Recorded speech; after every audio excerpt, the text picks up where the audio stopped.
Assalamu alaikum, sir. Assalamu alaikum.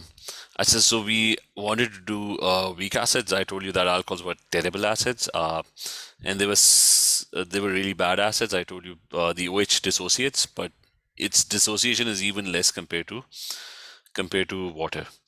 And I gave you a reason why it would not dissociate that much. The reason was that you got an electron donating effect. The negative charge over here, its charge density increases because of the electron donating effect of the carbon chain, which is why if the negative charge is really strong, then it's going to attract the H plus 1, and it's not going to dissociate. It's not going to dissociate. So we wrote down the reason, which you're going to quote in your exam. So then you had your carboxylic acids, and I told you that they were like proper acids with all acid properties and reactions, and relatively speaking, they're one of the strongest acids. They react with sodium bases, carbonates, which are weak bases, ammonia, which are also kind of weak bases. So they react with all of them. Uh, and they dissociate. And I told you, why do they like to dissociate? Because as soon as the H is lost, there's a negative charge that builds up on the oxygen because the H lost its electron, gave it to oxygen. But those electrons, they get pulled away by the other oxygen, which is right next door. And so the negative charge at this point, it decreases and it no longer attracts the H plus 1 that strongly. Okay, is this clear? Yes, sir. So you had an O in serial bond. O has an electron withdrawing effect, which decreases electron density on RCO minus 1 ion, which becomes stable, and there will be lesser attraction for H plus 1. So the negative charge at this point will not be attracting H plus 1 that strongly. And then we started talking about phenols. I told you that that phenol, this is the Kikule structure. I mean, which is kind of an oversimplified structure.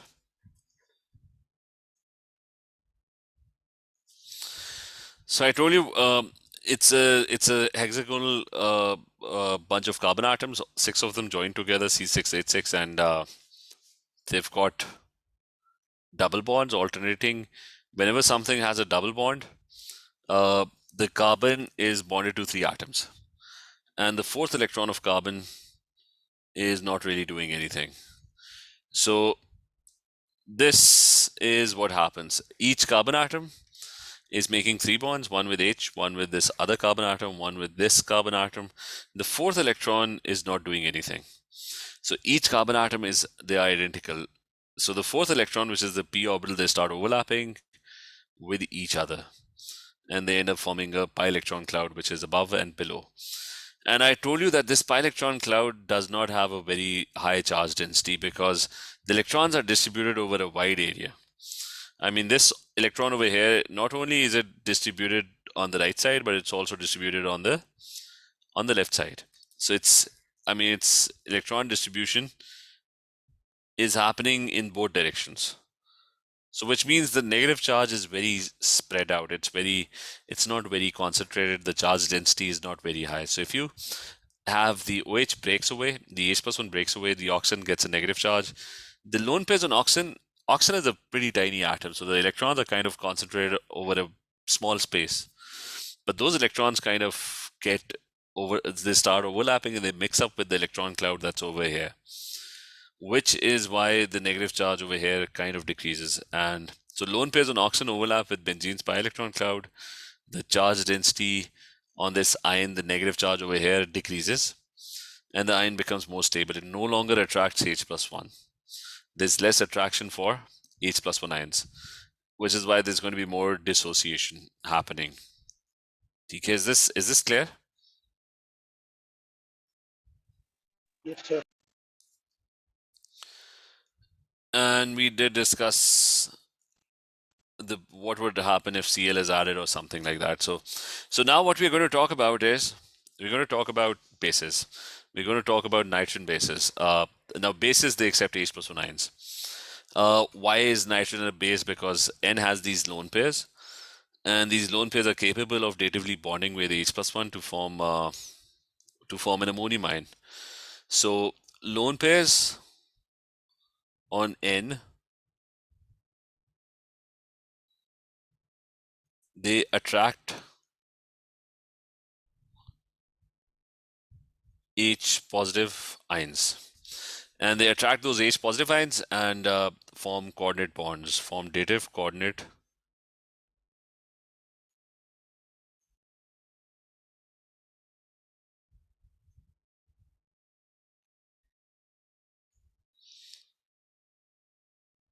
Is this clear?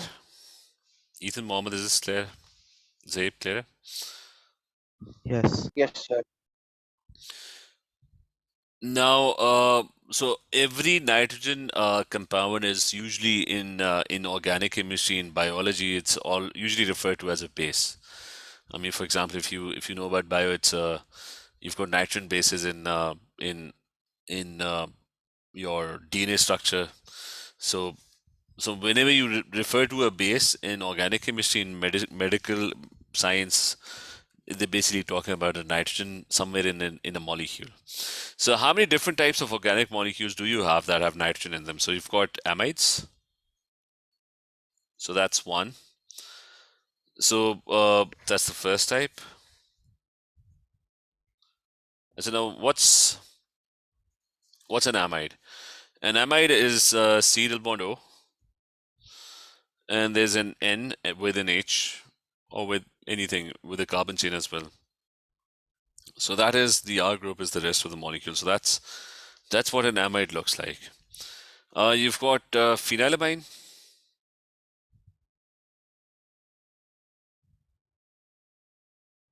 Now what's a phenylamine? It's basically your benzene.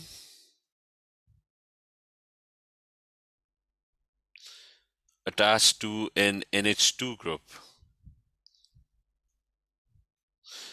So you got this benzene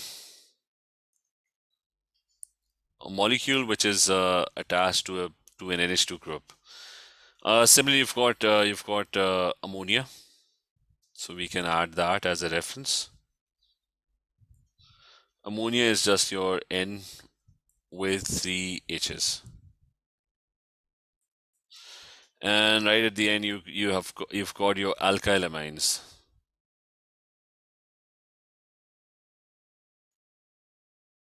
So what's an alkyl amine? It's an amine with, like, you have a carbon chain, and there is NH2 attached to it. So you've got these four types of you've got these four types of compounds, organic compounds: amides, phenylamine, ammonia, and alkylamines. They've all got these lone pairs on N, and these lone pairs are kind of capable of attracting H plus 1 ion. So all of them have these lone pairs, and they're going to attract these H plus 1 ions, all of them. Now the trend is the first one is not basic actually. Amides are absolutely not basic. But when you move to the right, what happens is that the basicity, it kind of increases.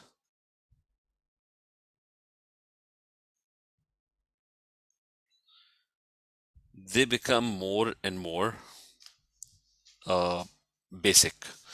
So alkylamines are kind of really basic. Ammonia, less basicity. You've got phenylamine, even less basicity.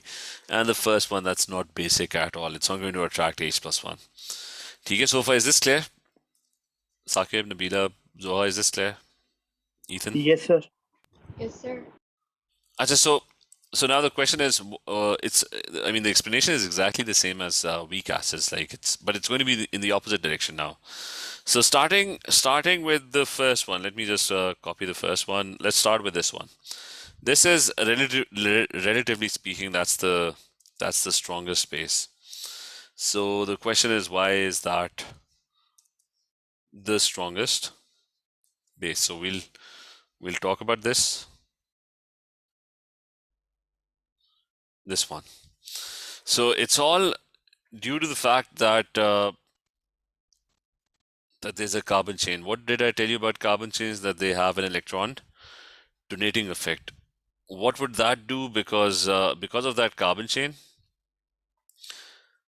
I mean, first thing is that they have an electron donating effect. So the lone pair, the negative charge over here, its electron density would increase. If it increases, then it's obviously going to attract the H plus one even more strongly. So there's going to be a lot more attraction for H plus one if there's more negative charge density, if the electrons are more concentrated at this point, because the carbon chain is also pushing its electrons onto this. So the attraction for H plus one is going to be more. So that's the simple reason for that. That when you have alkyl chains, they have electron donating effect.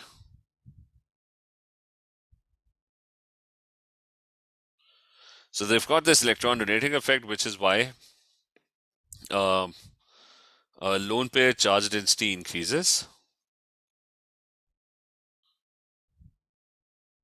on N. Lone pair on nitrogen, its charge density increases.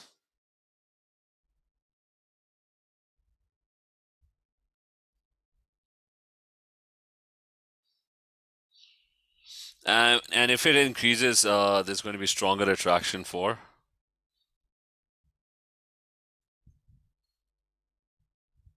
there's going to be stronger attraction for H positive ions, right? Is this clear, this thing? Yes. Yes, sir. Okay, so we're just going to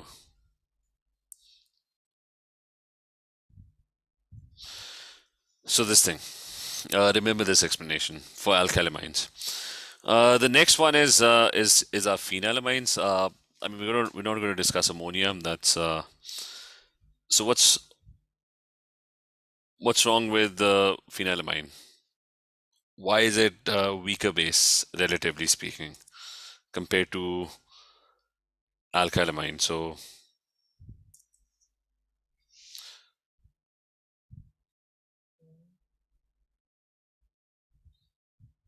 this one. Now over here, what happens is just like what happened in phenols. The same thing would happen over here, but the opposite, with the opposite effect. Like in phenols, why did the acidity increase? Because the lone pairs, the electrons over here, its charge density, the negative electrons, they started overlapping and mixing with the pi electron cloud, which is why the negative charge over here, it kind of decreased. The same thing would happen over here as well. So something similar would happen,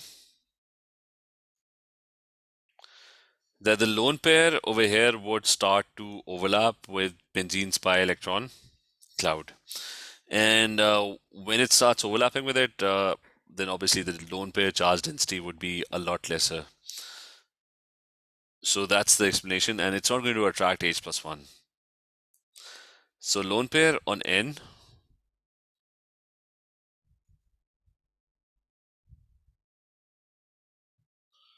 overlaps or mixes with benzene's pi electron cloud.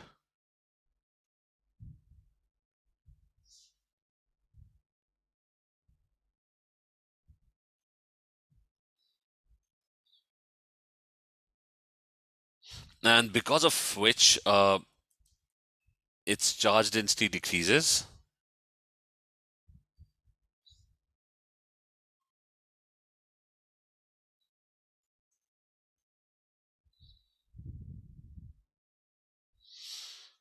And there's going to be less attraction for H plus 1 ions.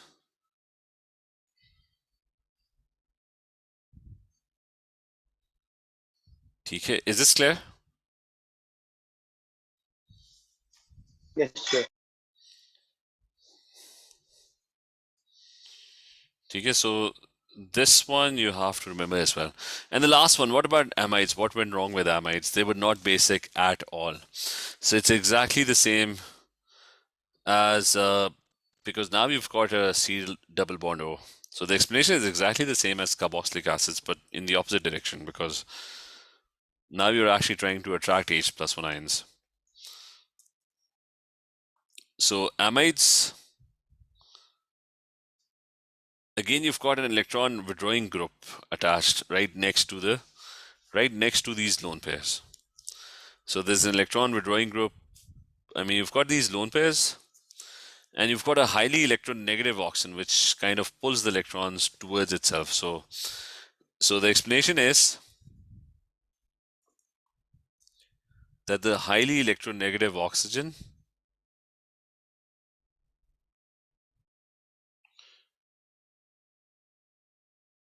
in C double bond O next door has a strong electron withdrawing effect. So it has a very strong electron withdrawing effect.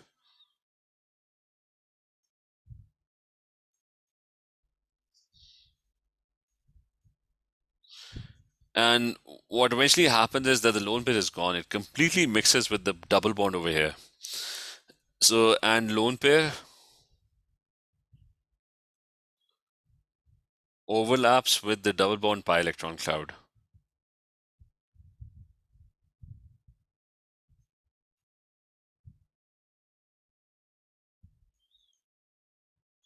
In C double bond O. Hence, it is not there. It's not even there in the first place. So why would it attract H plus 1 ions? It's not available to attract H positive ions. So that's our explanation for why amides are absolutely not basic, because there is no lone pair. The lone pair is gone. It's completely pulled towards the oxygen and it mixes with the double bond over here. So is this all clear? Yes, sir. Clear. What about the rest? It's Zuhai, is this clear? Mohammed? Yes. Yes, sir. Achha, so that's all about it. So this is all about amides. So you need to know which ones are acidic, which ones are basic. So what I'm just going to do is we're going to start with past papers now for chemical equilibria. So let me just upload those papers here. 1 second.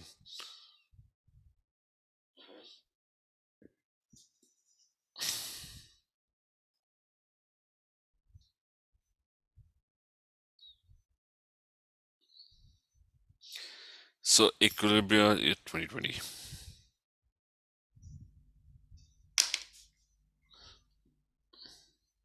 It's just going to take some time. It's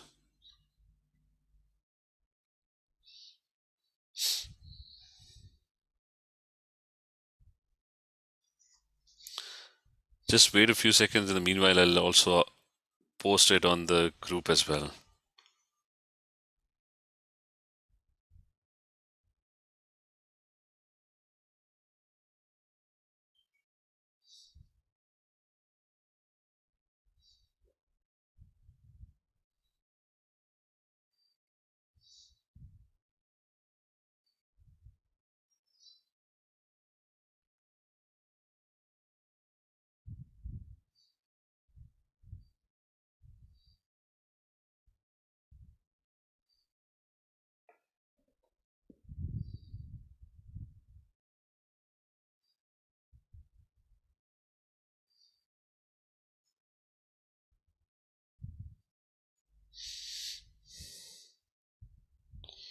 Just a second.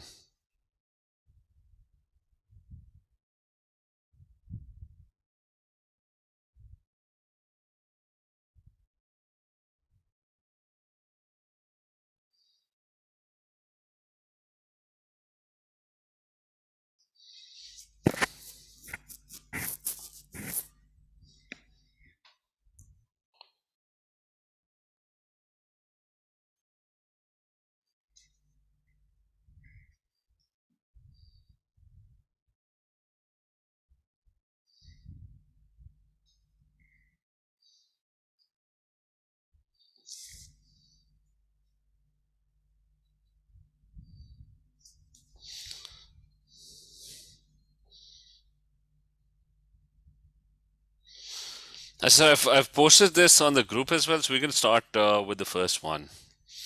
So now this one.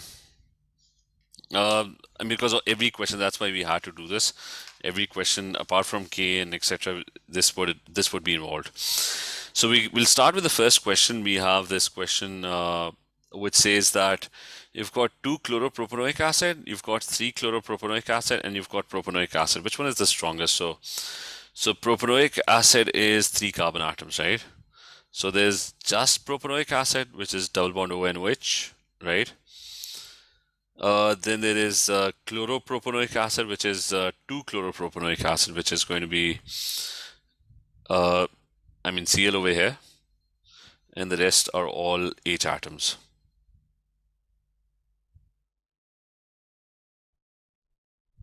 And then they gave you another one, which is 2 chloropropanoic acid. That's this one with a Cl on this one, and the rest are all H atoms. So these are all. Which one do you think is the weakest acid out of the 3?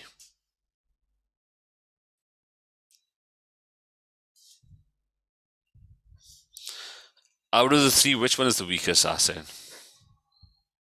Propanoic acid. Okay, that's the weakest because, every time there's going to be an H lost, right? So this has negative charge. This also gets a negative charge. This also gets a negative charge. But a carbon chain has an electron donating effect. So the negative charge over here would be large. So this one is going to be the weakest because the H plus 1 lost would immediately be attracted back again. Is this clear? Yes, sir. So what about these two over here? You've got Cl atoms, right? And what does Cl do? Cl has an electron withdrawing effect. So both of them are going to be relatively strong acids. Which one do you think has the greater electron withdrawing effect? 3 chloropropanoic acid. This one needs 2. 2 because this one, the Cl is very far away. So the negative charge over here, it's not going to have that strong an attraction or withdrawing effect. So the negative charge would be relatively large because the Cl would not be able to drag away electrons all the way from the other end. This Cl is right next to it. So there's going to be more withdrawing effect.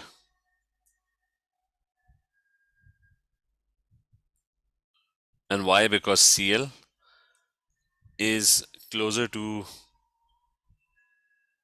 the group, to the RCO minus 1 group. So the negative charge is going to be a lot lesser and the H plus 1 is not going to be attracted to it. Okay, is this clear, this thing? Yes, sir. So, that's what you're going to write. The first thing is, you're going to write the order. This is the weakest, this one is the strongest. And remember, the rule is for acids, if there's donating effect, it's weak. If it's withdrawing effect, it's going to be stronger. Then the explanation. The explanation would be that this one has alkyl chain, which has an electron donating effect, which makes the ion unstable. The negative charge density over here increases, and it attracts the H plus 1 ion.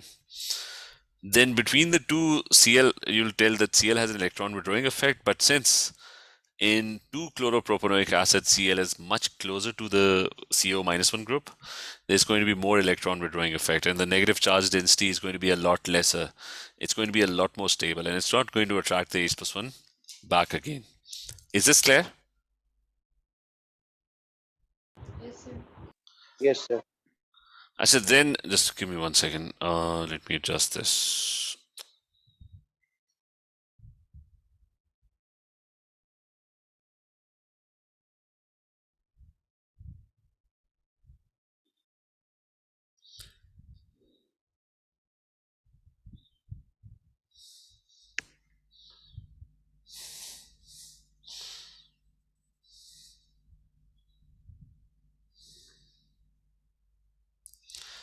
I said then let's discuss the second part. The second part says that the numerical values for Ka are given, right? What was the dissociation constant? You've got two acids, right? So remember, every acid, it ionizes, dissociates. So you've got HCO2H, right? So it's a carboxylic acid, and it's C double bond O and OH. It's going to dissociate, and it would form X minus 1 and H plus 1, right? So every acid HX, it ionizes partially and produces an X minus 1 ion and releases an H plus 1 ion. So what's the dissociation constant K? It's the product, so it's the concentration of the product. It's the equilibrium constant. So it's going to be HCO minus 1 concentration into the H plus 1 concentration, and the whole thing would be divided by HCOH concentration. Okay, is this clear? Yes, sir. So the first K has a value of, that's the expression. Let's call it K1. So then he's talking about another acid, and that's this one. It's a pyruvic acid. It's CH3COCO2H. So I'm going to write the expression which is that CH3CO COOH is going to ionize, and it would form CH3CO COO minus 1 and H plus 1 ion. So what's the dissociation constant Ka2? I'm going to call it Ka2. It's going to be products over reactants. So they're two separate acids, nothing to do with each other. So it's CH3CO COO minus 1 concentration into H plus 1 concentration, and the whole thing gets divided by CH3CO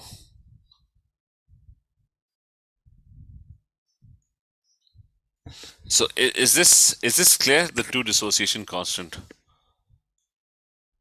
This Yes, is this. sir.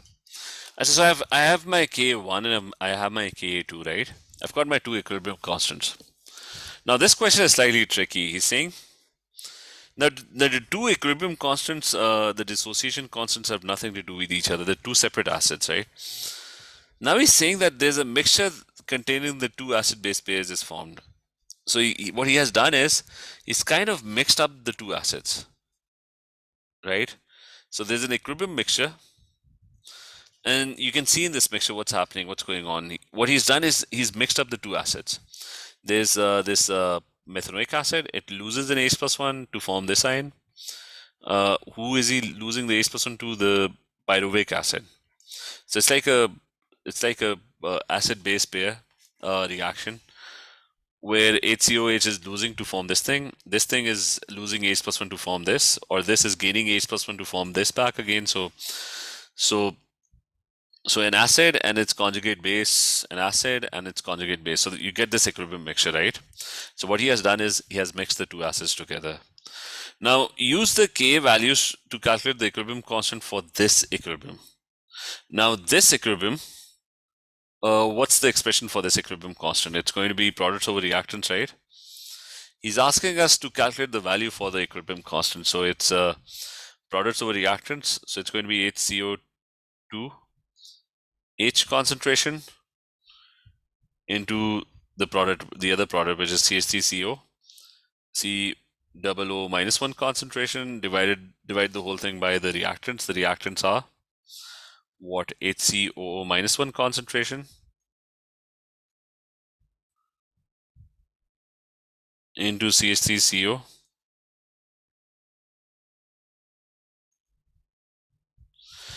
So is this clear? Yes. Now he's asking you to calculate the value of this. Now all these three things are kind of unrelated. There's this separate reaction of methanoic acid dissociating, so that's K1. There's this separate reaction where pyruvic acid is dissociating, that's Ka2. And then there's this third reaction that's going on, and you kind of have to link them all together. So you have this expression. Can you sort of relate K equilibrium, this expression with these two expressions? Ka2 divided by Ka1. Okay, so this is basically TK. That's exactly what's happening. It's like if you look at the expressions Ka2 and you divide the two expressions together, you get this expression which is given over here. I mean, you can try doing this. It's Ka2, right? So the numerator has this thing, the denominator has this thing, right? I mean, this is exactly what you have over here. And you divide it by this thing. I mean, dividing this by mean you take the reciprocal. So the HCOH must be on the top and the HCO minus 1 should be at the bottom, which is what is present over here. The H plus 1 are going to get cancelled out. Like you try and divide the two expressions, divide this one. Sorry, K2. If you try and divide this, divide the two values, the H plus 1 is going to get cancelled out, right? And at the end of the day, you'll get this expression over here. So is this clear? Yes, sir. So, I mean, this is what you have to figure out, that this expression over here is basically a combination of K1 and K2. And since you do have the values of K1 and K2, you can just plug in those values and you'll get the answer, which is what's K1? It's what's K2? It's 4.07 times 10 power minus 3, and that's going to be divided by K1, which is 1.78, and that's times 10 power minus 4. Okay, so you'll get your answer. Is this clear? What value do we get?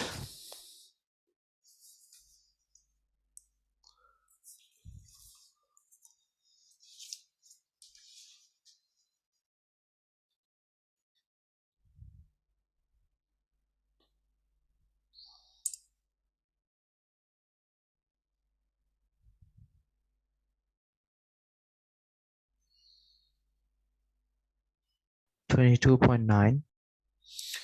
Okay, so you're getting 22.9, right? So that indicates okay, now he's asking what does that indicate? Is the equilibrium lying in the middle or to the right or to the left? Are you getting more products? Are you getting more reactants, or is it like in somewhere in between? What does this value indicate? More products. Because that means, I mean, you're going to, if the numerator is more, there's going to be more products. So equilibrium lies to the right, and that's, I mean, the only way. I mean, that's the explanation as well. You get more products. So more products, numerator is bigger, and the denominator is smaller. So that means you have less reactants.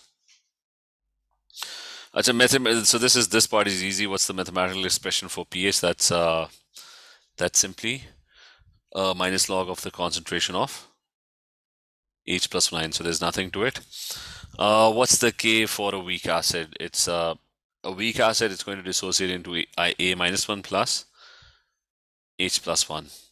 So what's the dissociation constant? That's going to be A minus 1 concentration, which is equal to, multiplied by the other product concentration divided by the HA acid concentration. And this could be simplified to H plus 1 squared, because A minus 1 and H plus 1 are exactly the same. And you divide that by the HA concentration. Is this clear? Yes, sir.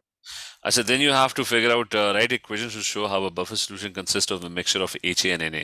That's your conjugate base. I told you that when you try to make a buffer, what do? You add the weak acid, which in this case he's saying that it's HA, and you add the conjugate ion as well, A minus 1 ion as well. So how would it behave as an acid? Because if you add H plus 1 ions, who's going to neutralize it? The weak acid or the conjugate base? The base. So if acid is added, then the A minus 1 would start gaining those H plus 1 to form HA. So they're going to get neutralized because all the H plus 1 ions are going to be absorbed by the conjugate base. Vice versa, if you add OH ions to it. So who's going to neutralize the OH ion? It's going to be the weak acid. The weak acid would release H plus 1 ions. So if base is added, then your OH ions will get neutralized by the weak acid. They are the ones that are going to produce H plus 1 ions, which are going to react with OH ions to form water. And A minus 1 would be left. So is this clear? Yes. Yes, sir. Sir, Yes. for the previous question, why can't it be Ka1 divided by Ka2? This one? Yeah. No, because it can't be K1 divided by K2 because if K1 is at the top, right? So HCO minus 1 would be in the numerator, right? So over here, HCO minus 1 is in the denominator. So it has to, what you can do is, I can copy paste this and try and divide this. Just 1 second. We can forget it. You do understand it, right? The K1's equal to HCOO minus, is that what? We can try doing this. It's like I said, it's K2 divided by K1, right? So what is K2? K2 is this thing, right? You're going to divide this by HCO minus 1 and H plus 1, and there's HC double OH, right, at the bottom, right? So they're concentrations. Now, if you do this, the H plus 1 are going to get cancelled out, right? What would happen to, if you divide this, this would become it's basically being multiplied by the reciprocal, right? Yep. So it's going to be CHCCO minus 1 multiplied by HCOH, which would give you this thing. Is this clear? Oh, yeah, I see. Because the other way around, you're going to get a reciprocal of this, not this thing. Yeah. Got it. Thank you. So we were try solving this question. It's kind of a tricky question, but slightly difficult. I've sent you the worksheet as well. It's page 11, right? So I'm just posting this.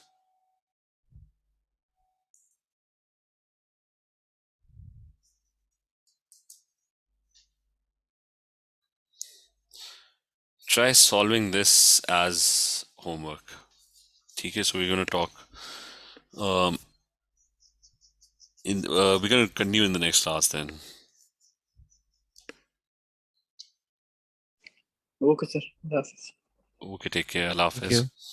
Well said. Thank you. Love it.